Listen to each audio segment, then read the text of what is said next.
I have prepared, much like a celebrity chef, I have prepared a dish in advance, a save file here. Much appreciated. Nothing worse than just tutorials. Try to mix your moves in creative ways. Sure. I will say just briefly here that the loading tips will also give you tips for things you can't do yet, which I feel is like it's maybe a little bit of an oversight, but it's a very small one. Where it's like, you know, teaching you how to like best wall run, but like that's not something you can do at the beginning of the game. Anyway, this is minor quick. Salute! This is Jeff. Hello.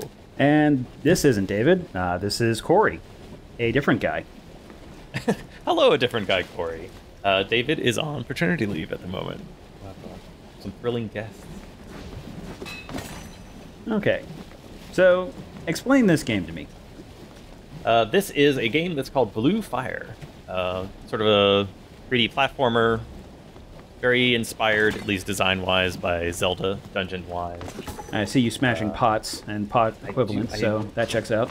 Gotta get that currency. Gotta get that currency.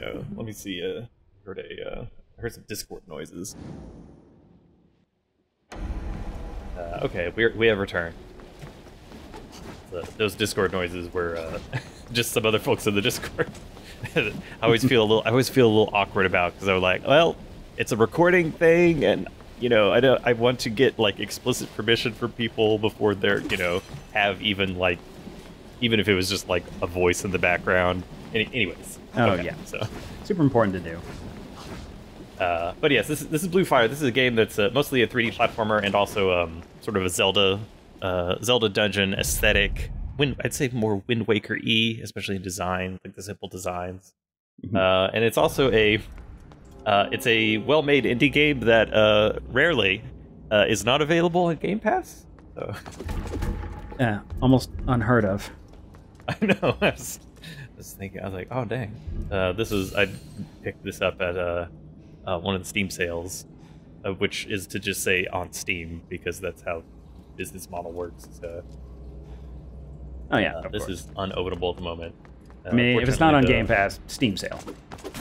These are the only two avenues to purchase indie games. This is a statue that will teach you dance emotes. I unfortunately have already learned this one, which I think was this guy here. But they also sometimes... Look at that little guy go. Look at him go. They also sometimes have audio to go along with it, which I appreciate. Okay, yeah. Well, it wouldn't be a very good techno mode if you didn't have the unts. Yeah, for sure. Those do have a purpose in the game. It's basically one of the main side collectibles. Is you find the statues and you can find a corresponding treasure chest that responds to the dance moves. This is basically one-to-one.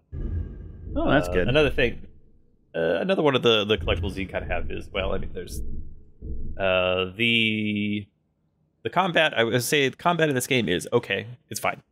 It's not. I definitely think that the platforming and the exploration is a much bigger draw, and you might be able to tell because there's only one stat for weapons. It's just number.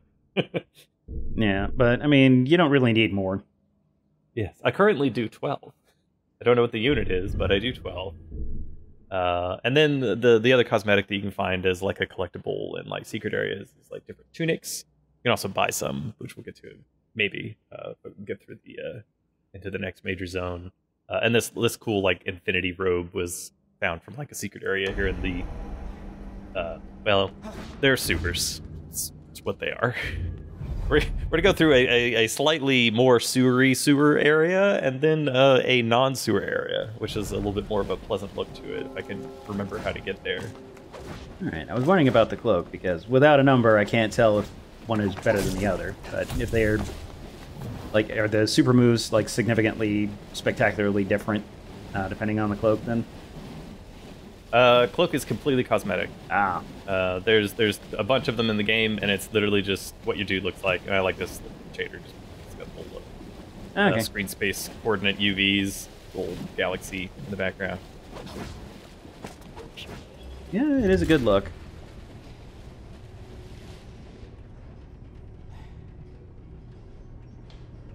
As far as the writing goes in this game, I would describe it as okay. The storyline is perfunctory, but it does not get in the way, which I appreciate. Something that can happen in indie games, which is a pet peeve of mine, is overly referential or fourth wall breaking. I'm going to put in quotes comedy, you know? Like the self-aware sewer level where the character says, "Oh, it's a sewer level, how original," and then they still make you play a sewer level. Yes, but you still have to do the sewer level. Ugh. I was having a bad day. Ooh. And also because this is a video game that was made after the year 2011, I do have to say the words Dark Souls. I've said it now. You move on. Yes. Wasn't going to bring it up, but you did. I mean, indie game. It's kind of assumed. Like, Yeah. you know, what percentage of Dark Souls? What percentage? is it? Like, This one is actually fairly low considering. Like the bonfire equivalents, they don't resurrect the enemies as an example. So I think they're just called checkpoints. Strange concept. Point. Interesting. Ooh, spike trap.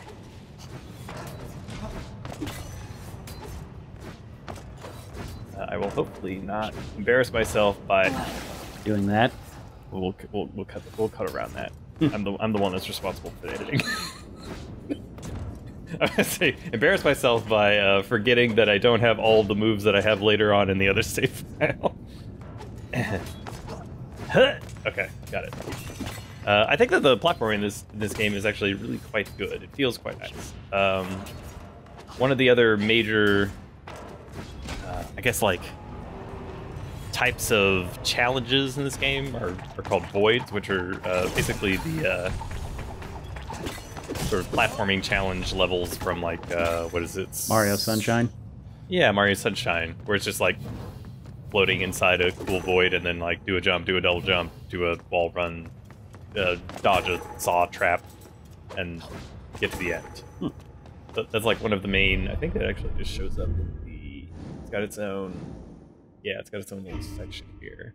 So you're getting traversal abilities on all of these different voids. Is it sort of a... What was it? Oh, Guacamelee, I think, they had a very good take on this one, where each one sort of corresponded with the new platforming abilities and attacks that you could get. Does it do something similar, or are they just kind of interchangeable? When I went through the game, anytime I came up to one of them, I had the abilities that I needed to do it successfully.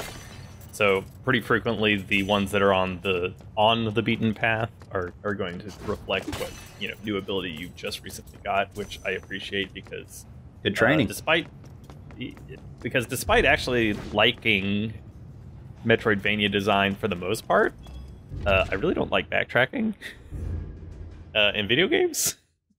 Which might sound weird, especially if it's the kind of thing where you reach, like the classic Metroidvania example would be like you reach a platform that's too high and you're like, oh, okay, I guess I'll get a double jump, but then you just forget about it.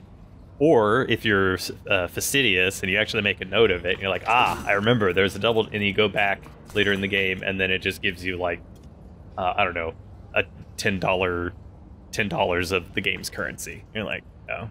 Okay, or like 1/16 of a health vial, and like, well, okay. Well, that was worth the time and effort and remembering. Yeah, for sure. I do much prefer this style of game where it's made by a very small team, so there is, for lack of a better word, some heart to it, but also it's stable enough that it's not jank. But it's not completely over-designed and fenced in that you can't get away with some dark business jumping up and around things that maybe you're not supposed to. Case in point, I think I can actually... do I want to do this? Yeah, okay, so here... this is clearly broken my ankles, they have recovered. This is clearly like an area that... Yeah, like... it might as well not even be there, which is fine. But this clearly is something that I can't quite get across yet. Even like the only abilities I have right now is dash, and I can do a dash in air, or I can do a dash on the ground, but I can't do like a combo. That's basically as far as I'm getting at the moment. If only you had some sort of run for the wall. Yes, some sort of ability to do that. I forgot that you have to hit the button to clamber onto. I did forget that. Okay, we're relearning together. But I should be able to do an air dash. So, as an example of some dark business here, I think I can. Should be able to. Well, that was almost it. Well, you can make the. You can jump up from the top of the screen and then get a sort of like precise air dash to land on top of the pipe there. I mentioned this because this is what I had done the first time I was through here. I was like, oh, neat, I found a new area.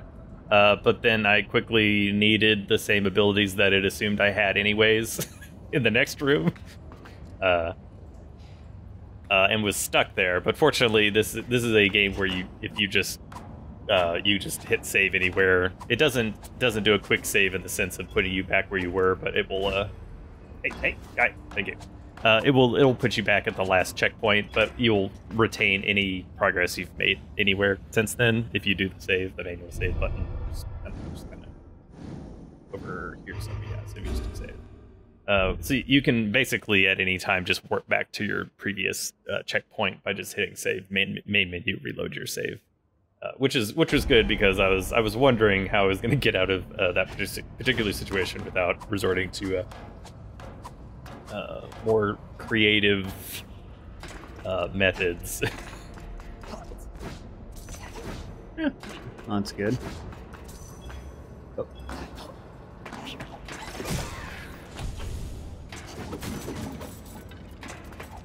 Look at all that money, though. Another thing that's borrowed from Zelda, which I've actually kind of found a little bit onerous, is the limited wallet size until you find the wallet Get upgrades. The big wallet, the bigger wallet. Yeah, and then like the giant wallet, and then like the double wallet, and it's just kind of it's just a money sink.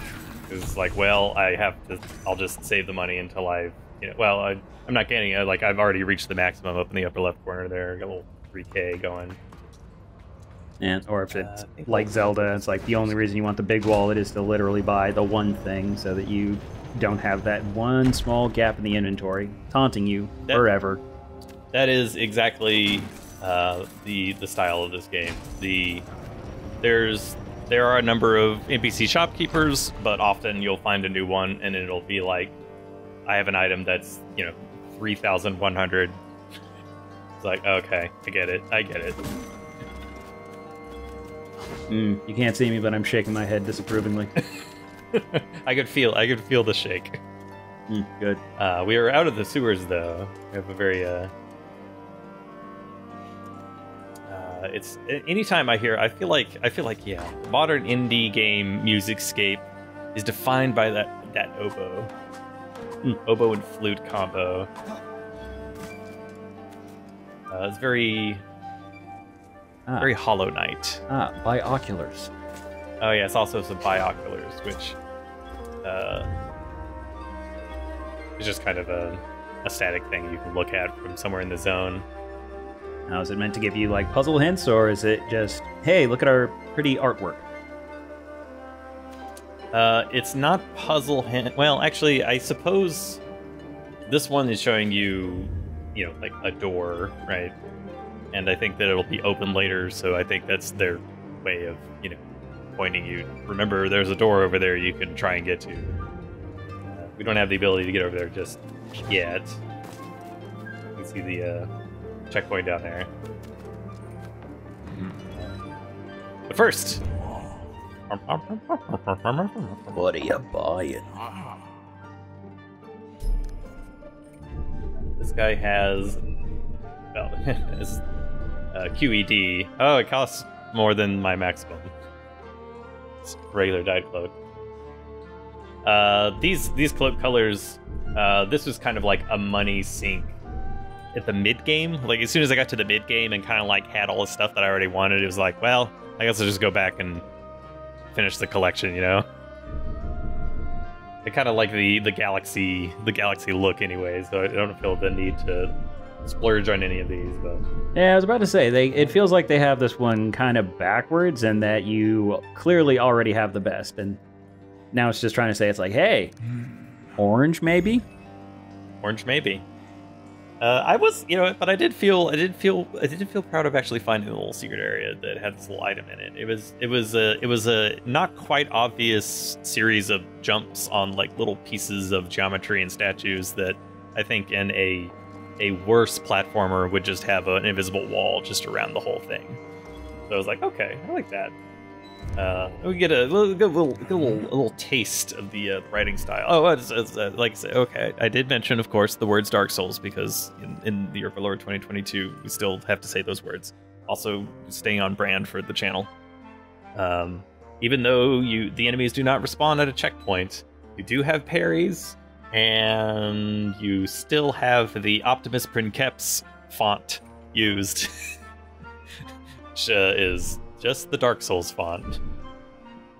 And the reason I know that is because I looked it up, and because I was using it in our own Dark Souls video. Of course. So does the game also only tell you hints and pieces of the story through item descriptions? Is there actual item descriptions? I think there are item descriptions. I'm trying to remember. There's not a whole lot of things. I guess there's key items. It's not really lore, though. It's not a real lore-heavy game. Like, this person's story right here is gonna pretty much just, like, here's the MacGuffin setup, and that's basically the entirety of the plot. Okay, so this is where more Zelda DNA comes in handy of... exactly. 5 temples, 5 gods. Yeah, collect the X things to beat the guy.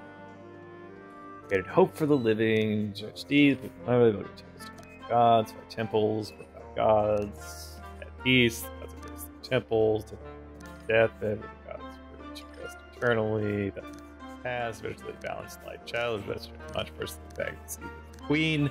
But then there's the shadows and the black shadow, and then the queen is corrupted, and the castle is in the sky. But then the castle. Yeah, the story just keeps on going, despite you wanting it to have stopped like 10 pages ago. This is what I mean by it's competent. It's not cringy, which I consider to be better than average. But it's also not like, it doesn't make me want to read a tie-in novel or anything like that. Yeah. Like, I'm pretty sure he could have summed up that whole thing with like 2 sentences.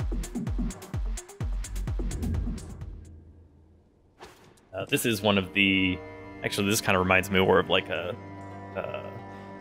Banjo-Kazooie or something like that kind of 3D platformer. But this is an emote pad. Fortunately, we do not have the appropriate emote. It's like sick jump emote. Icons. Yeah, that's like a stilt walking on your swords. Yeah, we don't have that. Continue the way around here. I think I'm just go right in the middle. Lost a quarter part. New checkpoint. I can't get past that fall damage. Like, it's so low. Why does it exist? Spirits. I do have a spirit. I have 1 spirit. Spirits are passive bonuses that you can find as another collectible. But they actually... I'd say that the spirits in the game are actually a little bit closer to what a traditional, like, Metroid power-up would be. Like, as you go through the game, Zelda-style, you'll get new abilities and dungeons. But I actually think that a lot of these spirits that you can equip have a lot more of an effect on the actual sort of platforming. This one, not as much. It's just more sword damage while in air, which is actually fairly useful considering that a lot of the bosses... You gotta jump and hit him in the face. You jump and hit. So, like, you're not doing a lot of ground combos, honestly, from the first boss to the last boss in the game. It's a lot of, just being up in the air. Okay, I think I already did have that one equipped. Okay, but that's the one I got. This is early on in the game. You can kind of see where the other images are. empty slots are. Yeah, so do you only have a limited number that you can equip at a time, or do you get access to all of them? No, that is true. So I have 2 slots at the top, and then another thing to spend resources on is finding the NPC that will give you more slots. So, find the NPC that gives you more slots, find an NPC that gets you more spirits, etc. It's all around balancing. The blue fire economy balanced around this for sure. Oh, let's see. We've got different ways we can try and go. We've got this conspicuous ladder. So what's the story with this red goop? Is it the MacGuffin evil? Yeah, that's MacGuffin evil. Just kind of like shadow goo. It just kind of appears in all the levels, which actually I kind of don't like as much towards the end of the game. But I suppose that's just like their environment art designed to remind you of the main plot, such that it is. I think it just does like 1 heart of damage if you run into it. So it's more of just an annoyance. Well, let's go this way.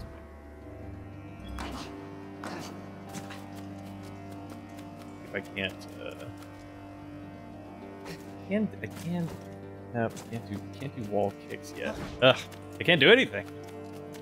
I'm just a little guy. Yeah, you're just some jumping guy who can zip around. Like, are you even a hero?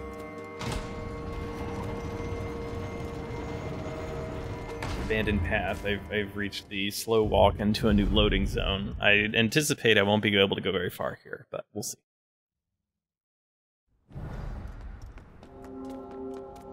I think I might have been correct. This gate requires a graveyard key. I don't have one. Boo! The prophecy has come to pass.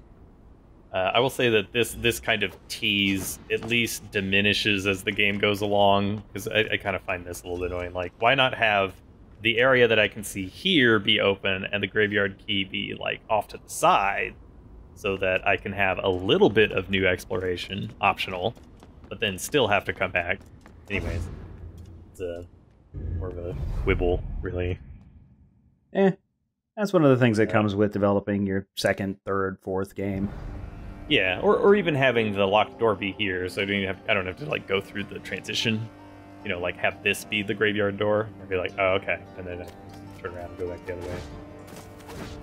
Yeah, that's a minor thing. Like I give a lot of leeway for like a smaller indie team. Yeah, you do the best with what you got. Exactly. I think I can make this jump. I think maybe not. The answer to that is no. Okay, we'll use the magic of save warping in order to solve this issue. There's more of that Dark Souls. Yeah, I kind of wish that one of I guess spoilers, this is not an ability you get, is just like a quick, like, just teleport back to last checkpoint, which, like I said, you can do it by save quitting, and you can do it by dying, or like, finally running out of health. It'll just do the same thing, basically. But since you can save quit, it would be nice to just have a save step.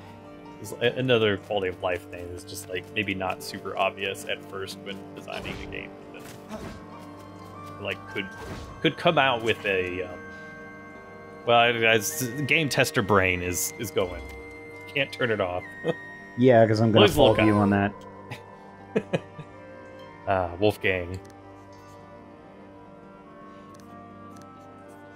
you aren't around here. It's soothing to see new survivors going out.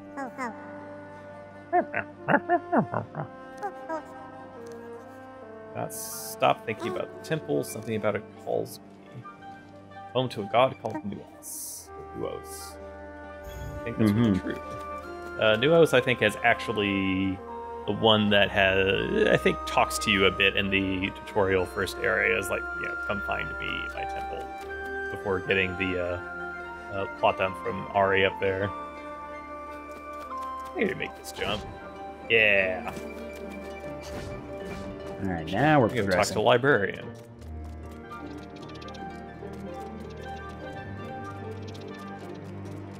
Oh, calm down, camera. It'll be okay.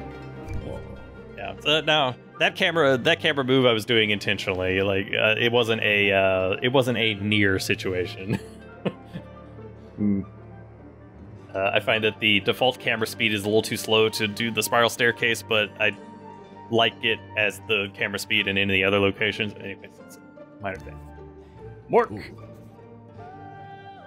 Merchant by blood is a weird way to send to the Morkos family. Your family isn't big on name creativity. Yeah, what are you gonna do? Collect books and objects, harness knowledge within as a matter of fact. Bring me 5 books! There's the red letters. That's the red letter.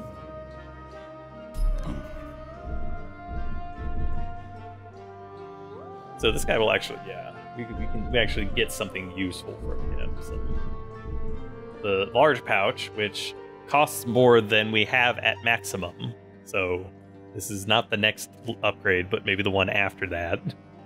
Seeing that here, I find that actually like more offensive. Because like it lets you know right up front, it's like, oh yeah, the next thing that you buy, that's still not going to be the pinnacle of things. And I'm not going to let you just jump to the end. Yeah, these other ones are spirits that we can collect, but lifesteal is, I don't know, it's fine. It's not that useful. It's not really a combat heavy game. This is mostly platforming. So like this doesn't really come up that often. Yeah, you don't have a vitality stat to not put stuff in, so. Exactly. Speaking of like vitality or vigor or health or whatever it is from game to game, unlike, I'm gonna get the golden lust because this is the one that is the most useful the sooner you get it, because obviously inversely proportional to the amount of ore you still need in the entire game. Right. So. Plus it'll actively be useful even now. Well, useful to get back up to where we were money-wise, so if you're a collectionist kind of person, then, go for this. Otherwise, it doesn't really matter. So yeah, he does have a little side quest for us, which is just collecting books. Okay. Book hunting. Bruh, I think you got enough books. I don't know. This situation seems like there's a whole bookshelf up there that's inaccessible. To learn how to float.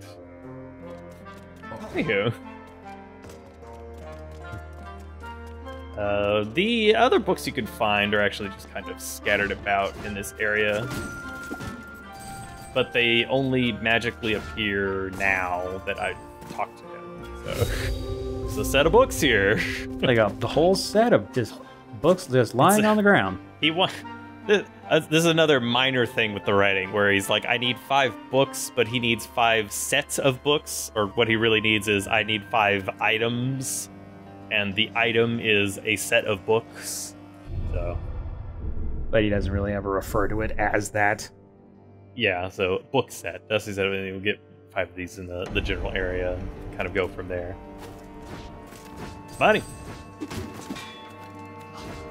I feel like I was halfway through a thought and then I got distracted by books. Talking about the buying the spirits, could equip it. I don't have the double money just yet, so I do have to equip it at the save point.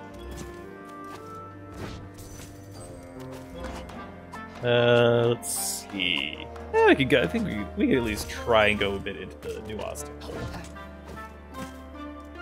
Ledge grabbing, very appreciated. Especially in a platformer, a ledge grab from a design perspective makes the platforms larger than they appear, so that you can be more precise. You can feel more precise than you have to be. Well, as you get the added tension. I remember the thought I had, which was about the health. So completing the voids is the ones that improves your health, but unlike Zelda.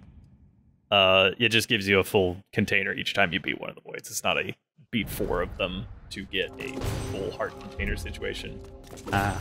I consider that to be a marked improvement.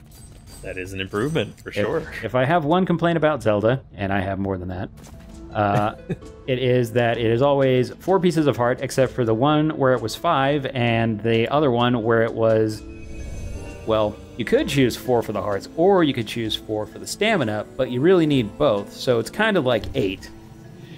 Mm-hmm. And just like, give me my health. Or at least give me the quarter health that I already have. Yeah, considering damage in most Zelda games is divided up into quarters anyway. Yeah, no reason for it to not give it to you. This game is no different. It has quarter up, that's the word. Specificity, no. That's the tip of my tongue. Well, something like that. The smallest unit, I guess. Power is dim, corruption is spread.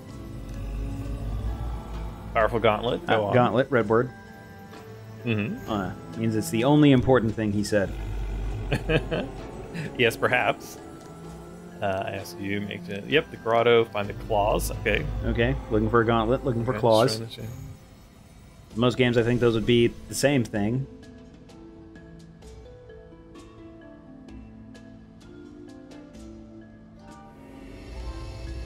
Destroy the forest corruption. We are definitely in a temple inside of a forest that is flooded. If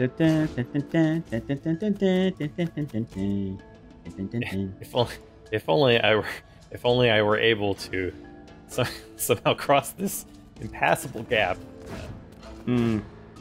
I suspect what I might be getting from this. Like, you should ask the walls what they think. Let's see. Here is something that I don't like about the game, combat-wise. You do have a lock-on, which we're kind of seeing right now. There's a lot of flying enemies in this game. There's some ground enemies, like, to be sure, that, do like a sword swipe or a stab or whatever. And obviously there's little blob things we saw earlier. But a lot of the enemies are flying enemies, and they're just kind of annoying. It's like, birds in video games. Yeah, I'm seeing that from your rather limited interaction there. I felt that they should have died in one hit. It just floats around, and it does an AoE blast near it. And that pretty much is what most flying enemies will do, throughout. And I understand why you want to have flying enemies in general. The basic reason is that you don't have to interact with the nav mesh, so it's easier for AI. Were I to guess, based on personal experience, perhaps. The only easier one is turret style enemies, where they're just locked in a place and they shoot at you. A little bit more complicated than that, flying, they still have to pathfind a little bit. But then more complicated than that, grounded enemies, now you have to consider, can they jump? Can they fall? If they fall, do they reappear? If they fall, do they instant die? What happens if they get stuck on something? Etc. The shocking twist, this is both a forest and a water temple. I hate it. Oh ho ho! Instant dislike.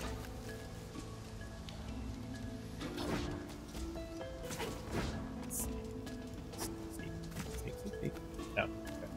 I was thinking secrets, but no. Maybe out of bounds secrets, but not intentional secrets. Yeah, I have not watched any speedruns of this game. I should do that. I wonder what kind of weird clips and stuff you can get in this game. Yeah, I have to wonder if the speedruns would be the Zelda style, where they're interesting and do things, or if it would be the Elden Ring style, where they stand backwards and wait for the game to beat itself. To be fair, Zelda runs are also that, the Ocarina of Time, any percent, unrestricted. Oh, any percent runs. You. To be fair, the longer runs on Elden Ring still have things happen. Although I feel personally there's a little bit with too much of a reliance on old patches with broken weapons. That's ever going to be the case.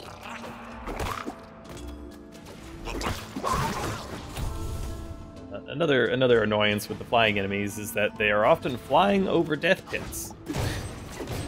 So you have to consider your exit strategy.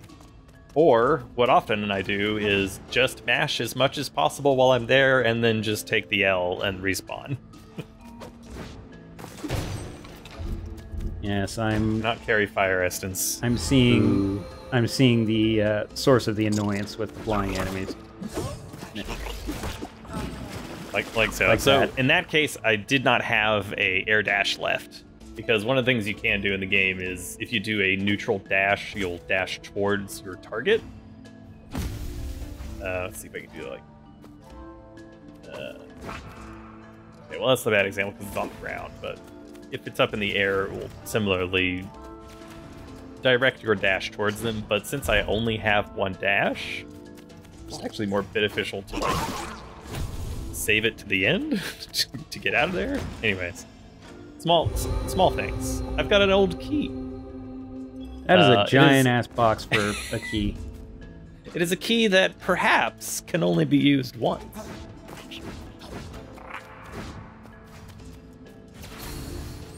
Oh dang, I can't reflect this guy's stuff. That's yeah, shield ability. You have a shield, and if you hit, you know, right as you're getting hit, it's supposed to be a parry. The timing was bad. No, it really just doesn't seem like there's any reflection for this one. That was a little disappointing. I will say that another thing that I find a little bit annoying from parrying is that you can see the tiny magic meter beneath the health bar there. You perhaps will notice how fast it decreases while holding the shield button. Yep, and that's it. No more parrying. It doesn't refill by itself. Okay. Yeah, definitely dislike that. So that if I were to make minor changes or suggestions, that would be one on the list, because another thing that very frequently happens is the parry / block button, the B button in this case on the controller I'm using, is the same as the interact button. So if you're walking up to like a ladder and you're just not close enough, you'll just use some of your mana bar by popping a shield real fast. Well, that sounds quite annoying. You can at least get a little bit of... There we go. Well, I got the parry, but I didn't get the riposte because it knocked me too far away. But there you go. We can investigate the last of the Dark Souls references, which is just, yeah, you got an Estus Flask. It's kind of there. It doesn't really work. I mean, this is the blue fire of the eponymous blue fire, I suppose, you use to recharge that. It's really more of just like a health potion. Fortunately, this is the bottom floor of an area that we don't quite have the abilities for yet. Oh! Ooh, saved by the grab. Let's see, where was the actual locked floor? I suppose it's up top. Like some fire. Fire essence.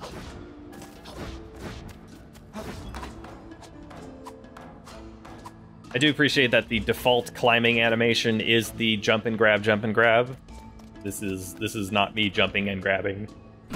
This is in fact just pressing up. Oh, I thought you were doing that. Because I was gonna like the first time I found a ladder, I was like, that's the first thing I'm gonna try and do anyways. Like this is that's the speed of the jump and climb, like jump, grab, jump, grab, jump, grab. I do appreciate the fact that it's like, we know that's what you're gonna do anyways. We're gonna make it so that it's a little bit faster to not have to mash. And you know what? I'm for that. Yeah. I mean, I appreciate the acknowledgement that, like, you never want to go up the ladder at normal speed.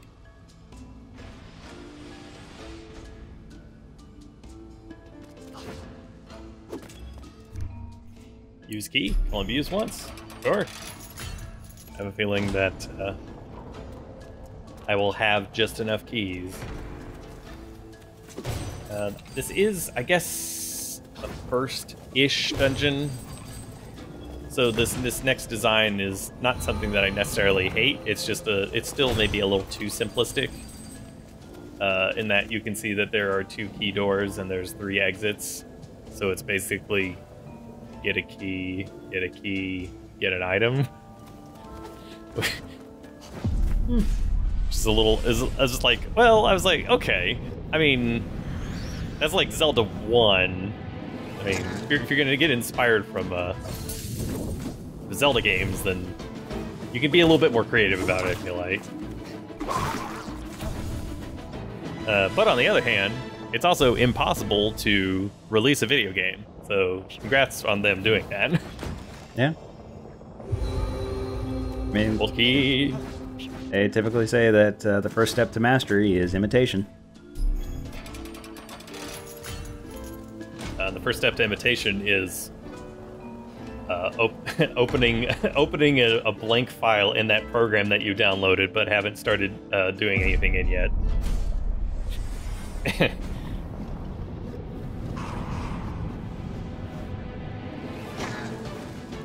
Oh no, it's 2 of those guys that you've already beaten up.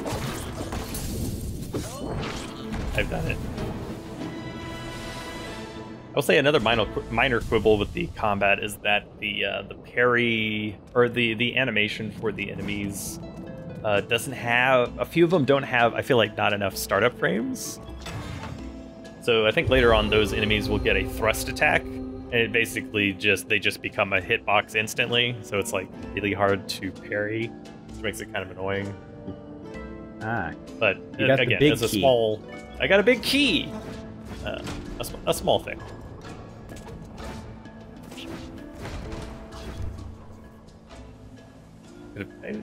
Another small thing, maybe used a different symbol for the holy key in the door, or maybe like a glow. But, yeah, it's fine. I feel like the bigger question on these is, as always, it's like, okay, are you sure you want to use this key? Well, is there literally any other place that I could use it? If not, why are you asking me? For sure. In this case, I actually wonder if that is possible for speedrunning stuff, because all of the dungeons kind of use the small key, holy key system. So I wonder if you were to just go in here and pick one up, and then if you could, like, I don't know, weird out of bounds your way to another dungeon, if it would be faster to get a key here versus a key there, that kind of situation. That's the only thing I could think of possibly being that's not for normal play though, so I don't know if that would be a design consideration. Yeah, but we can finally do the wall jump in the wall run here. So, oh, and there's the stamina meter from the new Zeldas that I there's hate. this thing. The stamina meter, not the Zeldas. not Zelda. The actual Zeldas, both as game and character, are perfectly fine. Yeah. Yes. Hey, but at least when I do this, my weapons, I still have them. So. Yeah, well, as I said much earlier, and there are a lot of complaints that I could make. Of course. Yeah, the weapon system is several of them repeated at increasing volume. Yes, I can feel the rant energy radiating through the internet connection. Yeah, but we're focusing on this game right now. This is not a Zelda game. It just has very many similarities to it. Yeah, it is taking good inspirations from it. I also, another thing that I appreciate is, one, that the dash is very quick. You cut it short by just releasing early. And you also get a slightly longer dash by doing an immediate jump. And the cooldown between dashes is very, very short, which I appreciate. This is the rhythm for dashing. Okay. Yeah, it is very speedrunner friendly. I like being able to chain them together. Change water. I think that's good though. You know? Bum bum bum bum bum. Yeah, that one's better. Actually, I think that's good. I think that's good. I think that's like the core idea of the game. I quite enjoyed this game. It's a little rough around some of the edges, but it has heart, you know. Yeah, no, it looks really good, and you don't get Zeldas that often, so. Yeah, there's and also as mentioned, it's one of those cases where I could say, haha, you don't just already own it because like you have Game Pass, you know. That's where you get a lot of games nowadays, but it's on PC. I'm playing the Steam version here. It's on Xbox, and I think it's also on PS4. Switch maybe? I don't know. I have to double check on that. Yeah. I assume so. Flip a coin on that one. I think that we can. I'll do a full guy here. It's another spirit. Can't get to him just yet, but I've gone too far. Oh, it's less. Slice. Ah. Good job. Okay, all right. I'm gonna stop playing. I'm gonna stop playing this video. I've already played this video game. I don't need to keep playing this video game again. this is Blue Fire. Okay, here's our beautiful vista to end the show on. I think I'm. Oh, there's a guy on our vista. There's that frickin' stab. See? Okay. Finally, was able to get the extremely fast startup on that. Okay. Let's see if I can get just the most delicate like camera spin going here. All right. If you have enjoyed what you have seen, feel free to support the Jeff and David Show on Patreon. You can also donate. I think we still have like a donation page, but mostly the Patreon thing is the thing that's most useful to us. And then also the YouTube stuff, like commenting and subscribing and so forth. I do quite enjoy making these videos. If you are on the Discord, you can also stop by and I don't know, say hi to David. Congratulate on the little one. I don't know when he'll be back, but I mean he's kind of preoccupied at the moment. And also thank you to Corey for sitting in and chatting about this video game that I thought was kind of cool. Yeah, thanks for having me, and congratulations, David, again. This is Blue Fire. Sell the souls. There. I was gonna say, any kind of whispered ending you would like to have. Very okay. I think the B-roll is strong enough that I can finally release the delicate hold I have on the right stick. Okay.